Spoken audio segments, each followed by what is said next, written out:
अवधूत चिंतन श्री गुरुदेव दत्त श्री स्वामी समर्थ. माझ्या चॅनलमध्ये तुमचं सगळ्यांचं मनापासून खूप खूप स्वागत, आभार.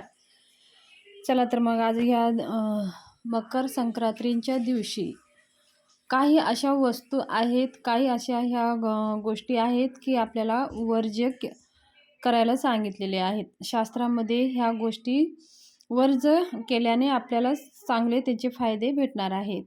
तर अशा काही काही वस्तू आहेत की त्या आपल्याला आवर्जून टाळायचे आहेत. बघा, पहिली गोष्ट म्हणजे संक्रांत. हे 14 तारखेला संक्रांत साजरी केली जाणार आहे. संक्रांत 14 तारखेला साजरी करण्याचं महत्त्व म्हणजे ह्या दिवशी, मकर संक्रांतीच्या दिवशी सूर्यदेव हे आपल्या मुलांना भेटण्यासाठी जातो, म्हणजे शनिदेवाकडे जात असतो. वर्षभर तो आपल्या मुलाला भेटत नाही, म्हणून ह्या दिवशी जो सूर्यदेव हे शनिदेवाला भेटायला जातो, त्या दिवशी म्हणजे सूर्यग्रहापासून ते शनिग्रहामध्ये प्रवेश होतो, त्याला आपण मकर संक्रांती म्हणून साजरी केली जाते. म्हणून ह्या दिवशी आंघोळ लवकर करून सूर्याला जल अर्पण केल्याने वर्षभर आपले आरोग्य चांगले राहतात. आणि ह्या दिवशी तीळ, गूळ, पांढरे तीळ आणि खाल्ल्याने सुद्धा आपल्याला त्याचे खूप शुभ परिणाम भेटतात. आणि ह्या जे तीळ, गूळ ह्या वस्तू दान केल्याने सुद्धा आपल्या घरातली सगळी नकारात्मकता निघून जाते. त्याचबरोबर ह्या दिवशी गाईला सुद्धा हिरवा चारा खाऊ घातल्याने सुद्धा आपल्याला खूप काही असे पुण्य प्राप्त होते. तसेच ह्या दिवशी आपल्या गंगा स्नान करण्याचं सुद्धा खूप महत्त्व आहे. जर आपण संक्रांतीच्या दिवशी गंगामध्ये स्नान केल्याने आपल्याला वर्षभर स्नान केल्याचं पुण्य प्राप्त होतं. तर हे सगळे शुभ दिवस आहे. मकर संक्रांतीच्या दिवशी काही शुभ कार्य जर आपण केलं तरीही तर आपल्याला खूप त्याचे चांगले शुभ परिणाम पाहायला भेटत असतात. तर मकर संक्रांतीच्या दिवशी कोणत्या रंगाची साडी घालावे आणि कोणत्या रंगाची साडी वर्ज्य करावे ते आता आपण जाणून घेऊया.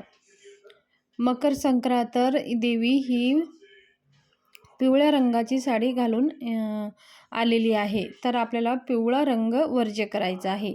जी देवी जो रंग परिधान केलेला आहे तो रंग आपल्याला वर्ज्य करायचा आहे. आणि बांगड्या हे आपल्याला हिरव्या कलरचे घालायचे आहेत. आणि साडी आपल्याला पिवळी सोडून देऊन कोणतीही साडी आपण घालू शकता. आपण हिरवी घालू शकता, लाल घालू शकता, त्याच्यानंतर केशरी किंवा थोडंसं पिवळं असेल तरीही अजिबात ते साडी घालायची नाही, कारण देवीने जे परिधान केलेली साडी आहे ते आपण घालू नये. तर पिवळा कलर सोडून देऊन आपण कोणताही कलर आपण घालू शकता. आता मग लोकांना बायकांना प्रश्न पडतं की दागिने हे पिवळे आहेत, पिवळे घालावं का? तर हे दागिने कधीही अशुभ मानले जात नाही, ते शुभच असतात. म्हणून आपण दागिने घालायला काही हरकत नाही, पिवळे असले तरीही ते आपण घालू शकता. पण वस्त्राला तेवढं महत्त्व आहे. दागिने हे अखंड असतं, ते कुठं आपण दररोज आणू शकत नाही आणि त्याला धुवू शकत नाही. म्हणजे दागिनं हे अखंड असतं, मग त्याला काही एवढं दोष नाही आहे. तर कपडा हे वस्त्र आहे, नेहमी आपण वस्त्र बदलत असतो आणि घालत असतो, तर वस्त्राला तेवढं महत्त्व आहे. तर ह्या दिवशी आपल्याला पिवळा रंग आवर्जून टाळायचा आहे. त्याचबरोबर हिरव्या कलरच्या बांगड्या आपल्याला परिधान करायच्या आहे. हिरव्या करू शकता किंवा तुम्ही लाल कलरच्या बांगड्या परिधान करू शकता. पण देवीला हिरव्या कलरचं शुभ मानलं जातं, म्हणून ह्या दिवशी आपल्याला हिरव्या कलरच्याच बांगड्या घालायच्या आहेत. नाहीतर मग तुम्ही मॅचिंग करू शकता, पण काचाचेच बांगड्या हव्या आहेत. बघा, आजकाल कसं सिल्वरच्या बांगड्या निघालेल्या आहेत, साडीच्या वरती मॅचिंग आपण करू शकतो, पण नाही, काचाच्या बांगड्याला खूप महत्त्व आहे. म्हणून आपल्या हातामध्ये काचेचे बांगड्या आवर्जून घालावे. हिरव्या घाला किंवा लाल घाला, पण हिरव्या घातलं तेवढंच खूप चांगलं आहे. संक्रांतीची देवी ही सुहासिनी देवी आहे, म्हणजे सौभाग्यवती देवी आहे. म्हणून आपल्याला सुद्धा सौभाग्यवतीचे सगळे काही अलंकार आपल्या अंगावर आपल्याला घालायचे असतात. म्हणून तर ह्या संक्रांतीच्या दिवशी सुहासिनी महिलांना आणून ओटी भरली जाते, त्यांना दान दिलं जातं, सुगड पूजली जाते. हे सगळे महत्त्व आहेत. तसेच ह्या दिवशी बघा काळ्या कलरची साडी घालतात. बायका काळ्या कलरच्या साड्या घालत असतात. म्हणजे काळा कलरच का घालावं? तर असं मानलं जातं, की सूर्यदेवाची जी पत्नी आहे छाया, छाया, तर छायाने काळा कलरच परिधान केलेला आहे. म्हणून काळा कलर घालण्याचे शास्त्रीय महत्त्व आहे. आणि दुसरं म्हणजे वैज्ञानिक महत्त्व असं आहे, की संक्रांत ही जानेवारी महिन्यामध्ये म्हणजे थंडीच्या दिवसामध्ये येत असते.